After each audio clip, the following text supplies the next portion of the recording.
Hello and welcome to another edition of What Does the Giraffe Say Media with me, Kathleen Ratorne. We're an organisation that aims to connect people in conservation by holding live interviews on social media. Today, I am very happy. We have been celebrating all week for World Female Ranger Week, and I am joined by its founder, Holly Budge. As well, we have Sarah, who is a ranger for Kibale National Park. Unfortunately, she's not able to get in on the video, but we have got her on the line. So we will be able to ask her questions and put them to her, and you'll be able to hear the audio while we do that.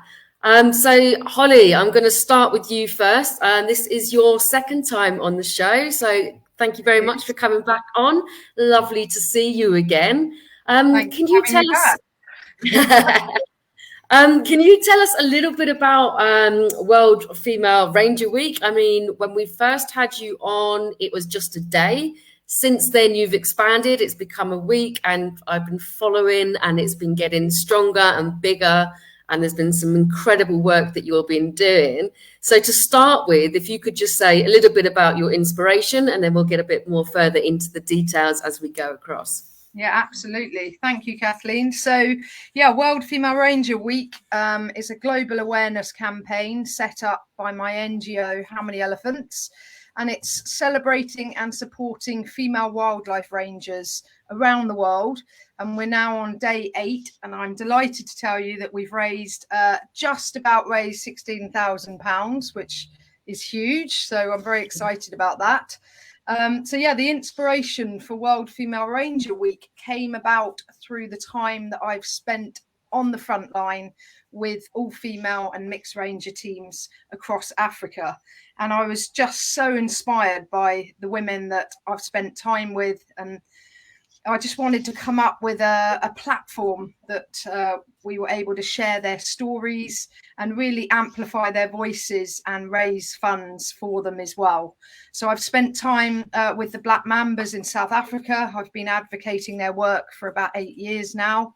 I've also spent time with the Akashinga Rangers in Zimbabwe, National Park Rescue in Zimbabwe, Mara Elephant Project in Kenya last November, and Big Life Foundation, and more recently in Uganda, where I had the pleasure of meeting Sarah, who is with us here today. So just to finish on that, the female ranger movement is picking up huge momentum around the world because women are proving to be so successful, not only in protecting the wildlife, but also as educators, as role models, and as beacons of hope. So I'm more than delighted to be chatting with female rangers all over the world. And through my primary research, I've connected with and found over 4,500 female rangers in 18 African countries and over 5,500 worldwide. That's absolutely incredible. And for those who haven't been following on social media, I recommend following World Female Ranger Week on social media. You get to see a lot of the different female rangers in lots of different industries across the world telling a little bit about their stories. So the week kind of is coming to a bit of an end. Can you tell us what some of your highlights have been and any key messages that you've kind of taken away since it started? Do you know, there has been so many highlights, Kathleen. It's been quite an incredible week. But some that spring to mind, I think, was launching at Experience Africa. So a 3-day show at the Oval Stadium in London. And I had my How Many Elephants exhibition on display. And we managed to turn the whole herd around. And that raised £3,000. So that kicked off World Female Ranger Week. Another highlight is working with the Globe Foundation, who have been our headline sponsor, and they've just been incredible to work with. I was on BBC Woman's Hour with an amazing lady called Panima from India. And if you haven't heard of her, go and Google the Hagwilla Army. And she now has over 10,000 women in her army saving the stork. So her story it's an amazing story. Africa Hub webinar the other day with a Black Mamba, Sakani and Naradzo from Akashinga. And we had messages from the audience that people were in tears. It was a really emotional hour where these ladies were sharing their stories. What else has happened? We've worked with the Derek Moore Foundation to secure the Black Mambas a new vehicle, so that's pretty exciting. What else? The National Park Service in Nigeria, they've gone ahead and arranged a whole week of activities. So I just want to quickly run you through them because I just thought this was brilliant. On day one, their female rangers embarked on road work, enlightening the public and gaining support for female rangers. On day two, they had a spotlight on female rangers on a live broadcast. Day three was a physical fitness exercise. Day four, they had a symposium with a guest speaker. And then day five, they did a novelty football match. And that one of the teams was Team Holly Budge, How Many Elephants? Brilliant. And then day six was a celebration, dance and refreshment. So they really embraced World Female Ranger Week. And my final story, which touched my heart, was a ranger in America that said she's been a ranger for 20 years and this is the first time that she feels she's been heard. Yeah, I think it's such an important story to tell, and I think quite often people think of rangers as being men, and it's so amazing to see all the women that are coming up through the ranks. So I'm going to try and put a question to Sarah. So Sarah, I hope that you're hearing okay. I'd love for you to tell us a little bit about your journey into becoming a ranger, and if you were always passionate about wildlife. Yes, Catherine, my journey to a ranger was one of my dreams when I was starting growing up. I used to like being with animals whenever I could be watching films. Then I could tell my parents, I wish I can also be like this. I wish I can also have a chance of being nearby such wild animals. I wish I can have a chance of being in nature. And they said, okay, if that's what you like, we can go on and we shall pay school fees for you until you reach at that level. Then I went on with my studies, finished primary school, I finished secondary school. Then I joined an institution for Uganda Wildlife Training Institute, which is found in Kasese district in Western Uganda. Then after my completion of diploma in wildlife tourism, the Uganda Wildlife Authority advertised that they need some rangers. And I was like, wow, this is my time now to join these people and work with them. And I see how these wild animals stay in this nature and how nature goes on. And it was okay. I was considered after passing the interviews. Then after we were taken for the military training, about 6 months training us about how to use the gun, about how we can defend ourselves in case we are confronted with the wild animals like elephants, like buffaloes, among others, and how we can go on stay with the wild animals, and how we can try to conserve the nature that we are gifted with.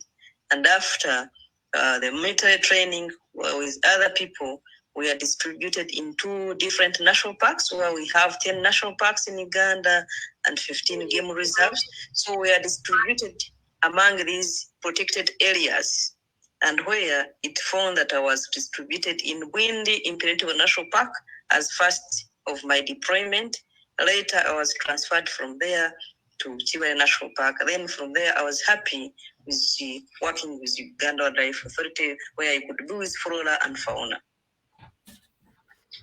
And Sarah, what is the most common perception of a woman ranger in Uganda? Did you have anyone that you looked up to, anyone as inspiration? Yes, I can, much as they think it is a difficult work for the ladies because they see ladies do this work and they found themselves inside the wild nature. And but when we go out and we find them, we start telling them, and they see what we are doing, how we are hardworking, how we are doing good things around, and they try to be inspired after seeing us putting the uniform, and tell them how we interact with the wild animals, how we stay in the nature, and they feel they should also join. And when you tell them when you have something good. There's one time when I went home with a friend, a car from my friend. I learned how to drive, and I was driving that car of my friend. When I reached home, I was like, wow, it's like you're doing a good job, Sarah. What are you doing? How can I join? And I was like, no, you cannot join.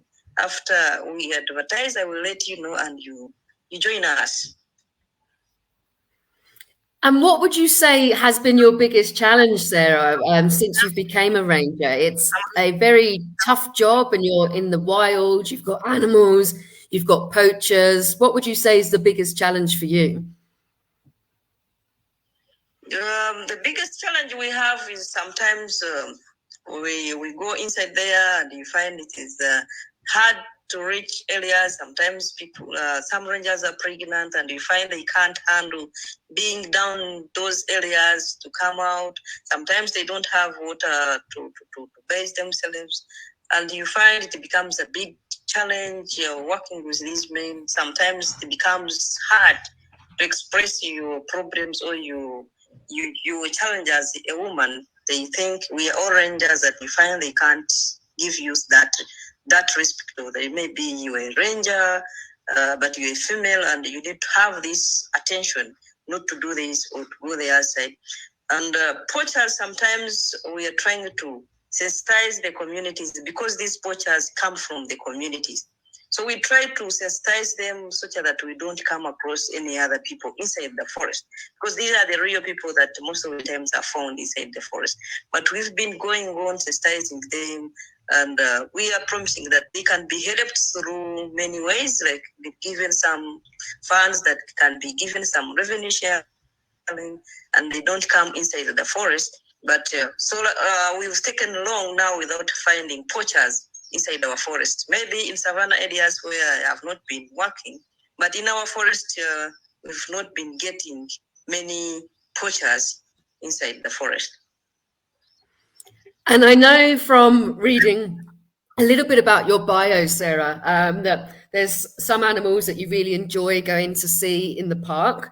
Can you talk to us a little bit about how you do this, and if there's something that you bring tourists to go and see as well? Come again. So I know, for example, one of the things that you've been doing is tracking chimpanzees and working alongside chimpanzees. What's one of your highlights of working with these animals, and is this something you do with tourists? Yes. So I do this. Come in. Yep, continue. Catherine, you're coming in? Okay. Sarah, to tell them about the work you do with the chimps and with the tourists. Yes, I do guide the tourists to the chimps, telling them how they stay in the forest, how they eat, how they serve, how they are comfortable in the forest, how we habituate them in order to get used to the human presence, how they can be when they produce, how they behave, how they protect, how the mothers protect their babies, the babies who are alongside the male chimpanzees, and how they can do funny things when after being habituated and getting used to the human presence.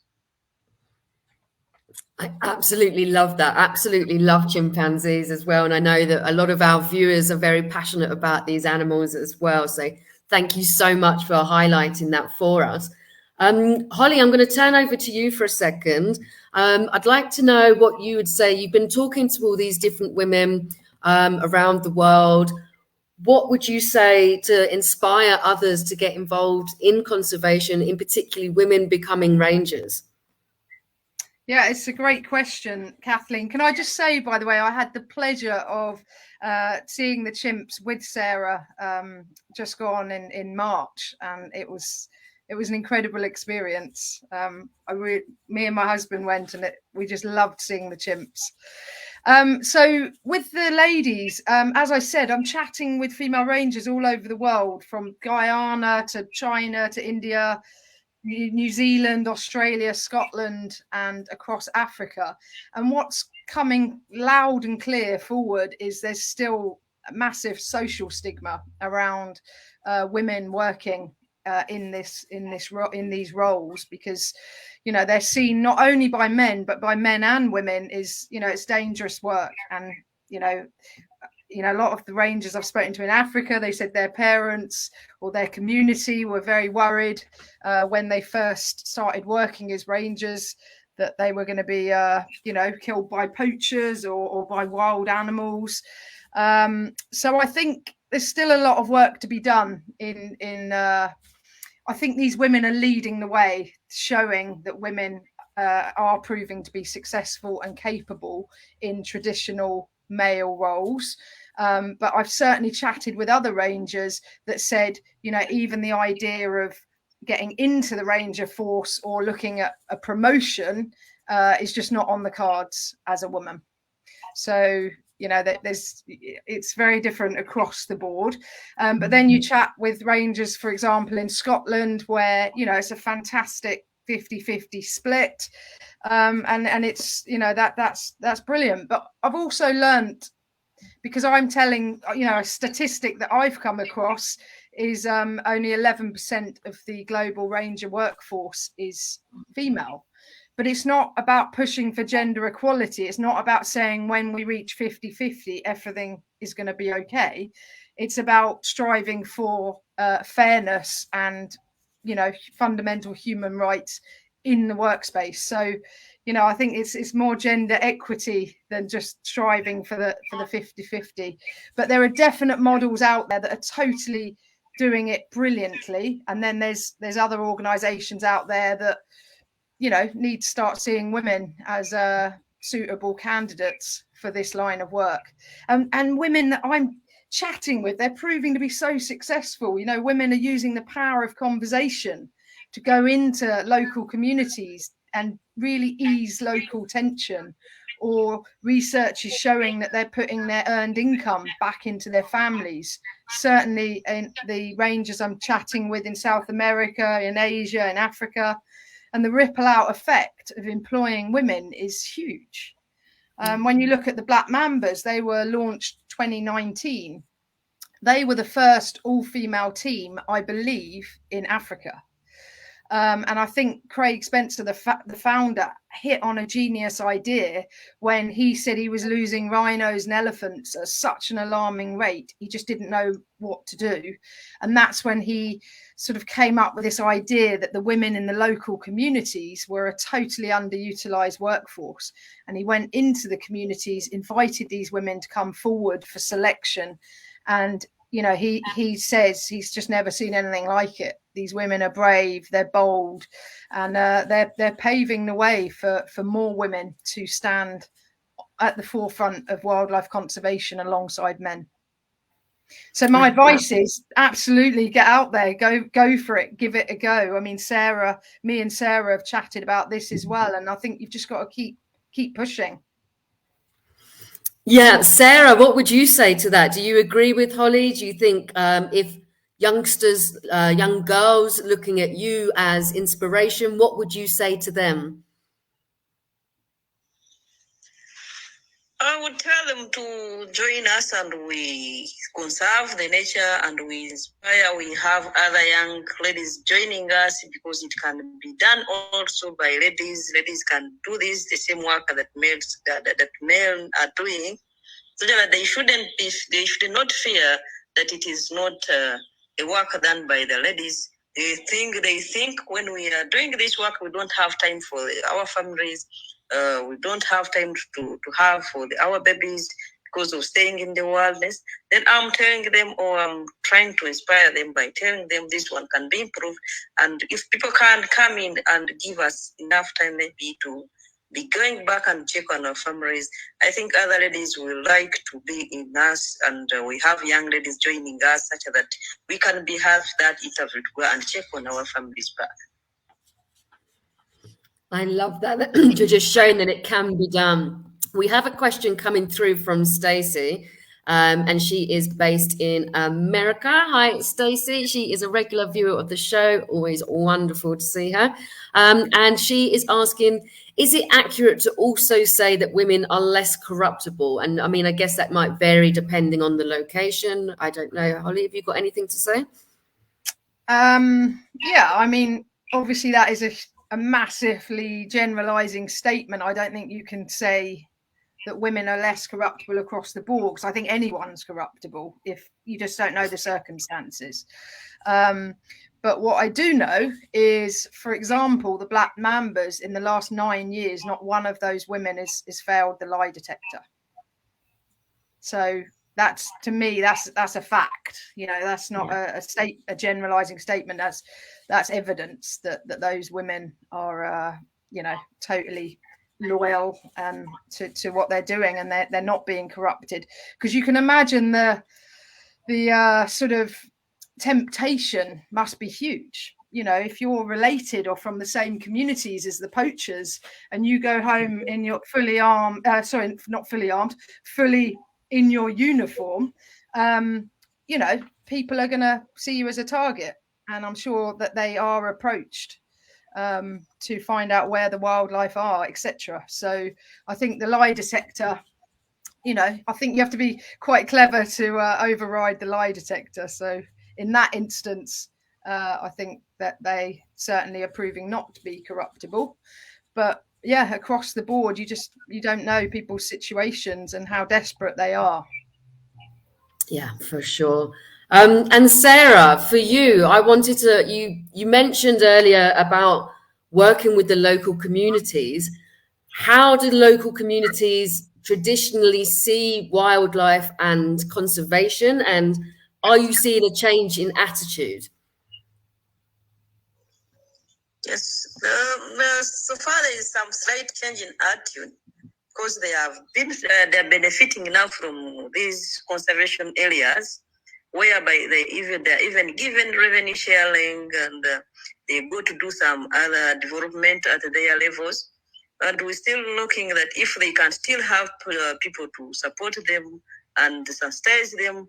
And we are also doing sensitization about how it is useful to conserve the animals and the forest and these areas for conservation, how it is beneficial to them, like how it makes them receive a lot of rain, because these are the trees that help us information of rainfall.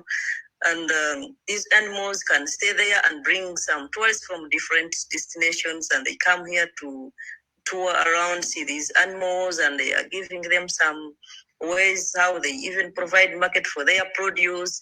They are trying to visit their community walks where they're doing their businesses, taking the visitors along the communities and showing them how they perform their things at the local levels. And we are coming in to tell them it, even if there is some opportunity of employment, they can be the first people to be considered, and they come to work inside the protected areas and see how it is beneficial to them as the community surrounding these protected areas. And when we can keep on giving them some funds, there are some people where they never had some schools to have education from, but they're trying to put some schools, and their children are going to school. They give, maybe like in Kiwa National Park here, what I see is that now if they can have a hospital nearby them, and for the elders, they can also see it as beneficial from the conserving these forests nearby, and among the others. Yeah, I think that's so good. It's just testament to that you can see that people are starting to see the benefits of conserving wildlife instead of poaching wildlife. Sarah, so for you as a ranger, what would you say is the best way for people to be able to support the work that you do?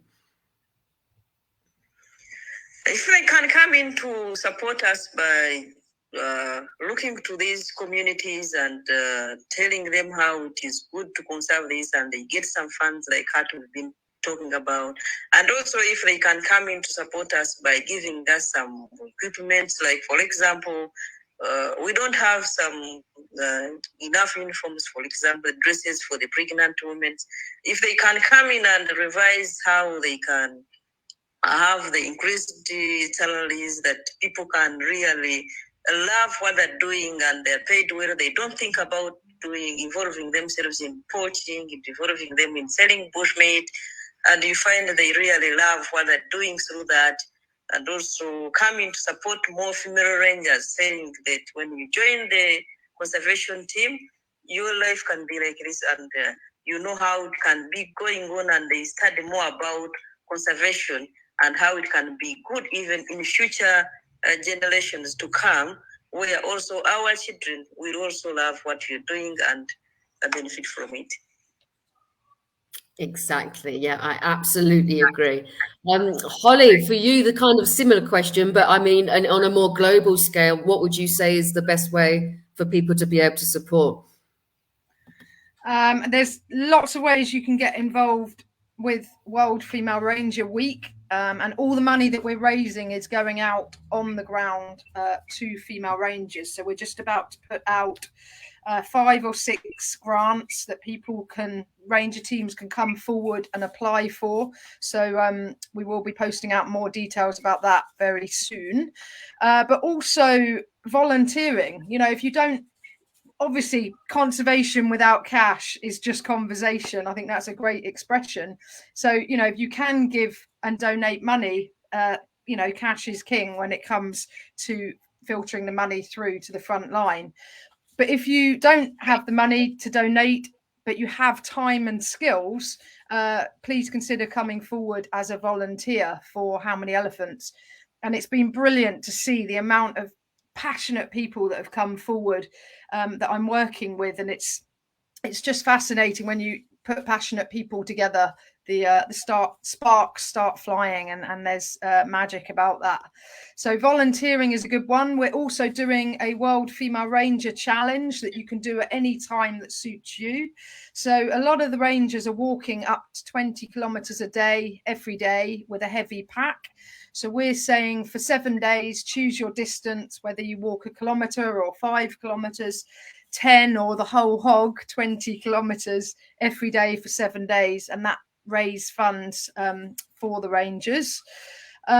Also, we've got a World Female Ranger Award, so that's open till the end of August. So if you know of a female ranger, or you are one that you'd like to nominate, put yourself forward or put a ranger forward, because there is a cash grant at the end of that as well. And just for female rangers out there, get in touch. We want to hear your story, and we want to keep spreading the amazing stories of these women all over the world. Yeah, I completely agree. And we've been getting some lovely comments as we've been chatting as well. A lot of people supporting from different countries around the world, saying what a fantastic job you guys are doing. Well, one for you, Holly, in terms of highlighting all the women out there, but also for Sarah as well, for being the one who's actually on the ground, on the boots on the ground, and doing the work that means that we can all have a better life because of that. Sarah, how would you think... I'll try that again. Sarah, what would you say are your plans for the future? Do you want to stay as a ranger? Do you want to work up? What's your thoughts going forward? Yeah, the age comes in and disturbs, and you can't continue being a ranger, because when the age comes in and you get old, you can't continue working in this field. This field needs when you're still young. And the future plan is that you can as well have something that can make you stay alongside this wildlife conservation area, whereby you can go ahead and have further studies. Then you come like a consultant after studying more courses, and you acquire more knowledge about wildlife management. And you find in the future you can be a consultant where people come to ask you about this. You have some books to sell about what you've been doing, and you keep alongside the wildlife management and how conservation keeps on going. At least before you die, when you are old, you can still have some people coming to tell you how conservation is going on. So if I can also go on and have some more studies about the conservation, at least I can keep on that line of having information about conservation. But when you grow older, you can't continue working inside these fields. But when you have that knowledge, you can keep alongside that. Or if you have some, if thinking of if you can have some hotels and you keep receiving some tourists and you keep telling them and you keep hosting them with some local people, you tell them how good it is to conserve the wildlife, the flora and fauna.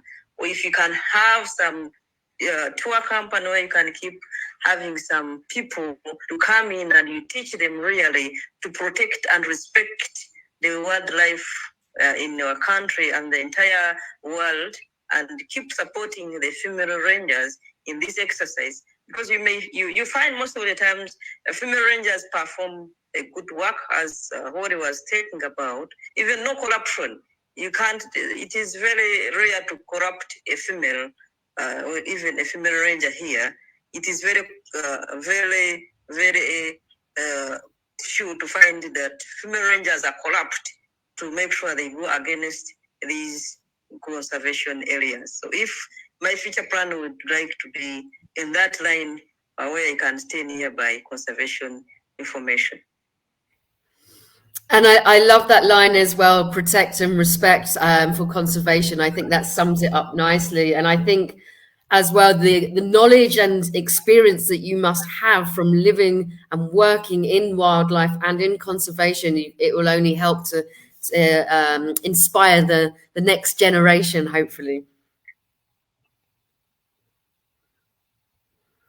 So then, Holly, for you, we touched on it a little bit at the start, but we didn't go too much detail. But as well as your World Female Ranger Week, you've also got How Many Elephants. So what's your plans for both of these going forward? Yeah, so they kind of go hand in hand, really. So How Many Elephants is the awareness raising exhibition. So I'm working with lots of travel events, trade events, as well as other events where we're going to have this exhibition appearing over the coming year. So the exhibition is now called Turn the Herd, and we show the amount of elephants that will be poached during the course of that show. So Experience Africa, it's a 3-day show. We had 288 elephant postcards on the wall facing to the right. And when people donate and buy a postcard, it turns the elephant around. So the idea is we flip the whole herd so it's facing the other way by the end of the show.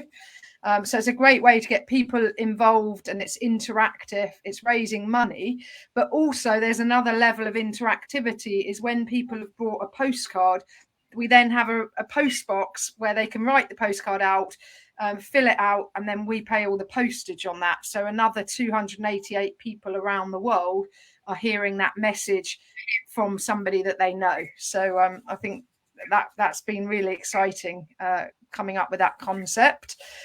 So with World Female Ranger Week, 1 week just isn't enough. 1 day wasn't enough last year. 1 week's not enough this year. We will keep going with World Female Ranger Week, but I'm looking at forming a Female Ranger Alliance, so I can be working with the ladies year round. So looking into that at the minute, but it's definitely not going to end today as the last day of World Female Ranger Week. And finally, Kathleen, I'm really excited to be working with Far and Wild Travel to launch a trip to Uganda. So see Sarah, and we're going to be climbing in the Ruwenzori's, climbing Margarita Peak with myself, and then we will be visiting the gorillas. So you get trek and a 1 hour with the gorillas, which was just a dream of mine. I mean, that was an incredible experience, and I loved seeing the chimpanzees too. So yeah, climbing in the Ruwenzori's, gorillas, chimps, and female rangers, and that will be launching next week. And there's only 8 places on that trip, and that's coming up this October. That sounds incredible. I want to be on that trip. If someone's interested, what would be the best way for them to kind of register their interest? Just get in touch with me, Holly at howmanyelephants.org. Awesome. And keep an eye on our social media, because we'll be posting out next week about that trip and how to get on board with that. Perfect. Excellent. Okay. Well, I've only got one more question left. If you are watching back home and you would like to put a question to either Holly or Sarah, please do just pop it in the comments section and I will do exactly that for you. If you're watching this and it's no longer live, you're watching it on the platform, then please do still put your questions or any comments and we'll always be happy to get back to you. So I always like to end things on a positive note. Conservation can be a bit grim at times, so it's always nice to hear some positivity. So I'm going to ask, well, we'll start with you, Holly, and then we'll go on to Sarah, what your favourite success story is. Oh, there's a question. I'm going to say one of my favourites, if that's all right to have favourites. One of my favourite female rangers I've spent time with is Karen from the Mara Elephant Project.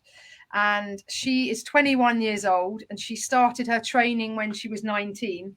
And she was so successful through her training that she's now in charge of a mixed ranger team in the Mau Forest. And I just loved spending time with them. I thought they were just a really brilliant example of how a ranger team should operate. And we, it was full on. I slept for probably about 6 hours in the 40 hours that I was with them. And we did ambushes, we caught a bushmeat poacher. But aside from all of that, it was the way that the rangers in Karen's team respected her. And some of those guys, they might have been 50, 45, 50. And they had no issue whatsoever being led by a 21-year-old woman. So, I just really enjoyed spending time with those guys in Kenya. So yeah, I guess that's testament. Yeah, and she won my World Female Ranger Award the first year we did it. So, that's how much I loved her story. Yeah, that's an incredible story. Sarah, going over to you, what would you say has been your favourite success story? Come again? Your favourite success story. Come again? Sarah, what is your favourite success story? Of course, the successful story is that I wanted to join the conservation agents to become a ranger, and finally I became one of the rangers of Uganda as female ranger. And is there any moment as a ranger that stands out for you?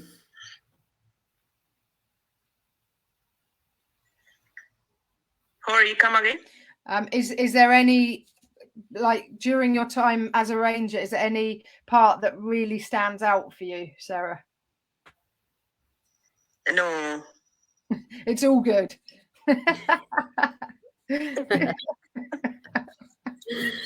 Well, I think that says everything, right? If it's all positive, that's a perfect way to sum it up. We've got some lovely comments coming through. People are looking forward to the trip in Uganda. There's a couple of my Ugandan followers, Boris, and he's actually over there, so he's excited to have you guys going over there. So thank you very much for both coming on the show. I've really appreciated having you on. Is there anything that you'd like to say before we say goodbye? Thank you, Kathleen. I think you're doing a great job as well for bringing all these stories to the fore. So thank you very much for being part of World Female Ranger Week and for having me and Sarah here today. It's really brilliant.